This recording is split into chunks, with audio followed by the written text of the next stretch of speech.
Hola, ¿qué tal mis hermanos? Me da muchísimo gusto poderles saludar una vez más. Les doy la bienvenida a su podcast Encarcelados en su episodio número 160. Hermanos, 160 ya es un número importante, 160 días leyendo la Biblia. Muchas felicidades, hemos leído una buena parte del Antiguo Testamento, hemos leído el Pentateuco, hemos leído una buena parte también de la historia del pueblo de Dios, del pueblo judío.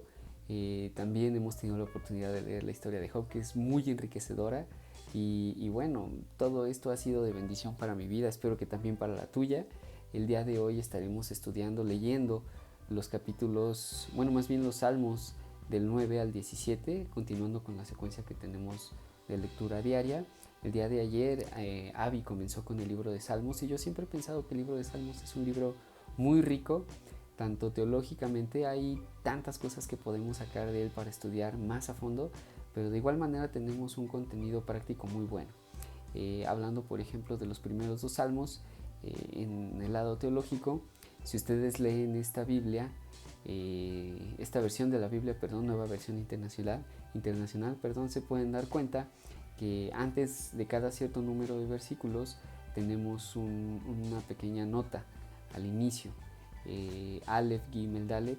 Cuando leemos estas palabras que suenan así como medio raro, no son más que el alfabeto hebreo. Entonces ellos, o más bien los hebreos, al escribir estos salmos, hacen un acróstico con cada letra, y cada letra tiene su significado y cada letra tiene su porqué.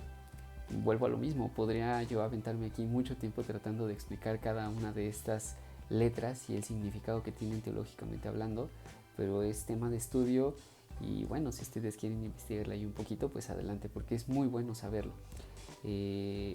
Más que nada estos salmos escritos por David, todos los que vamos a leer hoy son escritos por David, aluden mucho a la defensa de Dios contra los pobres, bueno, hacia los pobres, perdón.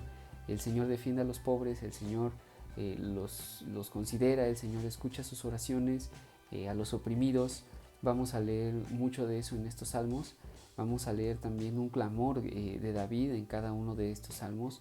Él era una persona transparente con Dios, una persona que no tenía filtros. En realidad él cuando escribe prácticamente de su corazón directo al papel. Entonces, hablando por ejemplo de los salmos 9 y 10, vuelvo a lo mismo, es un acróstico. Cada letra del alfabeto judío tiene un significado dentro de este texto. Pueden ustedes verificarlo si están leyendo o están teniendo esta secuencia de lectura en la nueva versión internacional. Pueden ver cómo viene esta secuencia del alfabeto hebreo: Aleph, Gimel, Bet, Alet, Het, Vav. Cada una de estas letras desglosan un sentimiento o un pensamiento que David tiene hacia Dios. En los Salmos 9 y 10, incluso si nosotros leyéramos la Tanaj o la Biblia judía, veríamos que este salmo es un solo salmo, porque forma parte de un solo acróstico. Muy rico de leer y también un poquito difícil de entender, pero también con sus aplicaciones prácticas muy latentes. Hablando por ejemplo del Salmo 11, es una oración, es un clamor que David tiene hacia con Dios, algo muy personal que nosotros también podemos enriquecernos de ello. Hablando por ejemplo del Salmo 12 y 13, más bien 12, 13, 14 y 15, está muy impregnado con esto que les digo, que David pide hacia Dios justicia para los oprimidos, justicia para la gente que no le está pasando bien. Promete de alguna manera el Señor escuchar las oraciones de todas estas personas y bueno, David ahí lo plasma. Tenemos también dentro de esta lectura muchas citas que leemos más adelante en el Nuevo Testamento.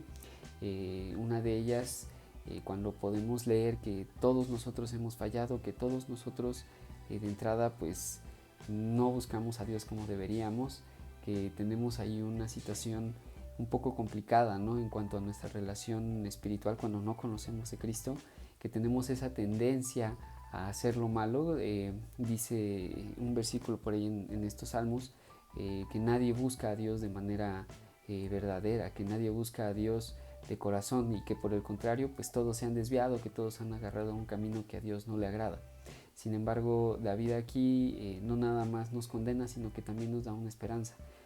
Tenemos también una profecía bastante rica en el Salmo 16, en el Mictam de David, en el Salmo 16, en el versículo 16, justamente 10, perdón, dice: no dejarás que mi vida termine en el sepulcro, no permitirás que sufra corrupción tu siervo fiel. Ustedes o nosotros no lo vemos así de entrada, pero esto es parte de una profecía mesiánica. Cuando la Biblia habla de corrupción, cuando la Biblia habla de esta parte del cuerpo corrupto, se está refiriendo a la podredumbre. Cuando nosotros fallecemos, nuestro cuerpo entra en un estado de descomposición. Esa descomposición es a la que se refiere David en este salmo. Entonces, ¿quién es la única persona? Bueno, aparte de Lázaro, que su cuerpo no conoció corrupción, pues fue Jesucristo. Entonces, son algunos destellos que el Señor da, marcando la pauta a lo que venía, que era la venida de Jesucristo.